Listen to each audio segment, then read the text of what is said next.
I'm here to be the manager of Manchester United, not the coach. What do you think is going on here? And bearing in mind that Enzo Maresca has just left Chelsea, a month on from starting to challenge, it felt like, the executive at the football club.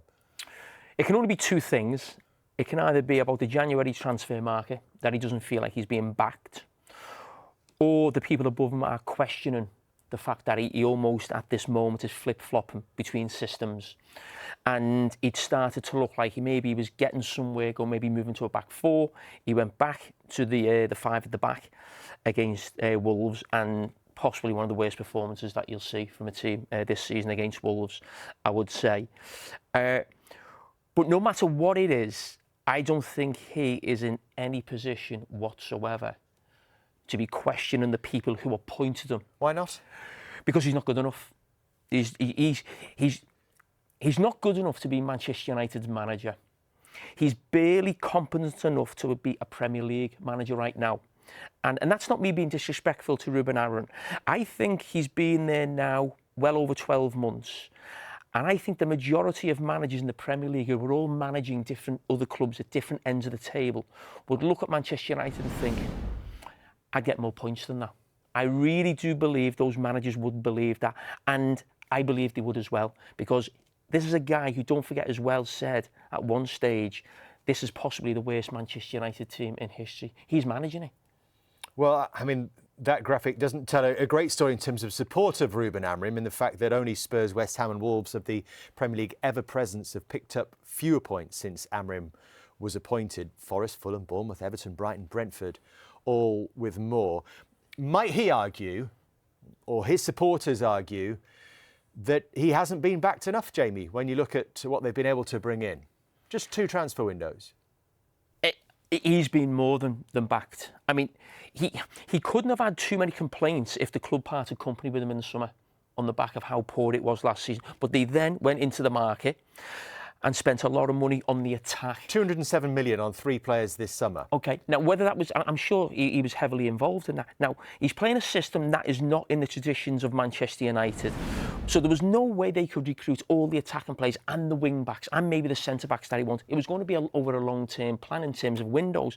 But he can be complaining now about not having funds in January. Manchester United put a huge amount there in the summer. Don't forget, they had no Champions League football, no European football. A lot of that was down to him and how the team performed last season. Let's not forget, when he was brought in, the idea was to try and get them Champions League football. They were 4 points off the Champions League when he came in. They finished 15th. So when you talk about a lack of funds, that was down to him and the team and the players. And there was no way that he's going to get everything that he wants in one window.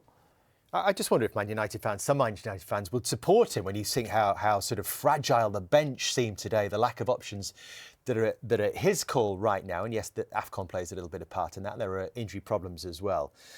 But you say yourself constantly, they don't have players in central midfield that challenge other top teams.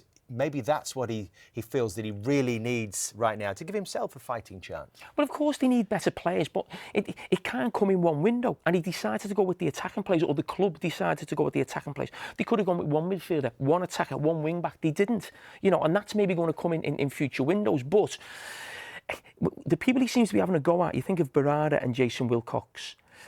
They're the ones who brought him in, and they're probably in some ways fighting in the summer to keep him in a job. I'm sure Jim Ratcliffe's looking at that situation thinking, you've brought this guy in, he doesn't play the way Manchester United have done of the past, the results are horrendous.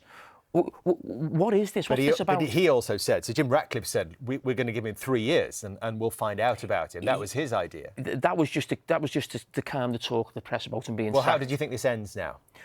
I think what I said about Maresca rings true with Amorim, in that this could be over very quickly.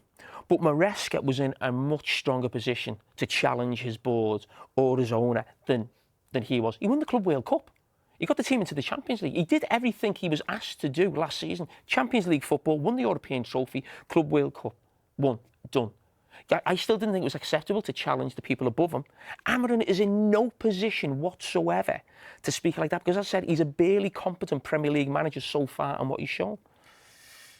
Their next 3 matches, they go to Burnley, Manchester City in the derby on the 17th, then they go to Arsenal.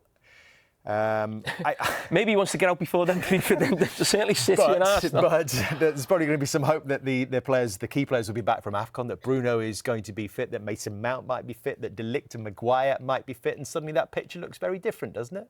It does look different. And you know what it tells you when you're reading those names off? It's not the worst squad in the world as what he painted them at times last season, and he should be doing a lot better than the results he's getting. Hence why I'm saying he's in no position whatsoever to be calling the shots to people above him. No one looks at that squad and thinks it's, you know, challenging for a title or a guaranteed Champions League position. But having no European football this season, they should be challenging for the Champions League positions.